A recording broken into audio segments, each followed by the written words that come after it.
আসসালামু আলাইকুম, কেমন আছেন সবাই? আশা করি সবাই অনেক ভালো আছেন। স্বাগতম সবাইকে বিবিএ ফোর্থ ইয়ারের অ্যাডভান্স অ্যাকাউন্টিং 2 বইয়ের 12 নম্বর অধ্যায়ের আইটি নতুন ক্লাস টিউটোরিয়ালে।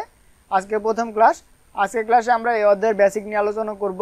তো এই অধ্যায়ের নাম হচ্ছে অ্যাকাউন্টিং অফ এনজিও, অর্থাৎ একটি এনজিওতে কী কী হিসাব করতে হয় সেটি হচ্ছে এই অধ্যায়ের মূল বিষয়। একটি এনজিওতে যে হিসাবগুলো করতে হয় সেই হিসাবগুলো নিয়ে আলোচনা করা হয়েছে এই অধ্যায়ে। তো চলুন দেখে নিই একটি এনজিওতে কী কী হিসাব করতে হয়। একটি এনজিওর জন্য কী কী হিসাব করতে হয়।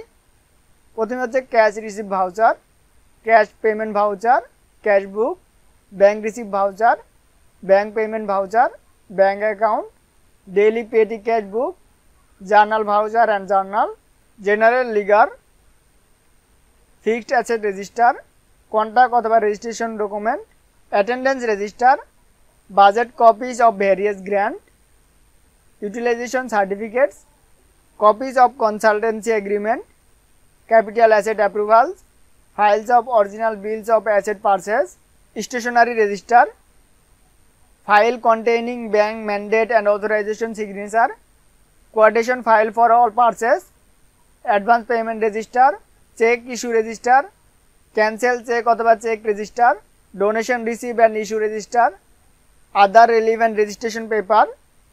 চলুন একটি নগদান বই বা ক্যাশ বইয়ের ছক দেখে নিই। প্রথমে আমরা দেখব সিঙ্গেল কলামের। তো সিঙ্গেল কলামে দেখতে পাচ্ছেন সর্বপ্রথম আমরা ডেবিট ক্রেডিট আলাদা করব। তারপরে দেখতে পাচ্ছেন ডেবিট পাশে ডেট থাকবে, পার্টিকুলার থাকবে, জেএফ থাকবে, ক্যাশ থাকবে। ক্রেডিট পাশেও সেম ডেট থাকবে, পার্টিকুলার থাকবে, জেএফ থাকবে এবং ক্যাশ থাকবে। তো এটি হচ্ছে সিঙ্গেল কলাম। তো যদি আমরা ডবল কলাম দেখি, তো ডবল কলামের জন্য সেম ডেবিট ক্রেডিট থাকবে। প্রথমে ডেট থাকবে, পার্টিকুলার থাকবে, জেএফ থাকবে, ক্যাশ থাকবে, ব্যাংক থাকবে। অর্থাৎ সিঙ্গেল কলামে শুধুমাত্র ক্যাশ থাকবে, ডবল কলামে ব্যাংক থাকবে। ক্রেডিট পাশেও সেম ডেট থাকবে, পার্টিকুলার থাকবে, জেএফ থাকবে, ক্যাশ থাকবে এবং ব্যাংক থাকবে। এটি হচ্ছে ডবল কলামের।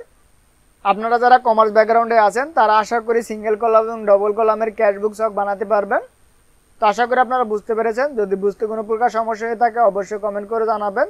তো আজকের ভিডিও এ পর্যন্তই। পরবর্তী ভিডিওতে আমরা এই অধ্যায়ের অন্যান্য ছকগুলো নিয়ে আলোচনা করব। তো দেখা হচ্ছে পরবর্তী ভিডিওতে। সেই ভিডিও দেখার আমন্ত্রণ জানিয়ে শেষ করছি আজকের ভিডিও। সবাই সুস্থ থাকবেন, ভালো থাকবেন। আল্লাহ হাফেজ।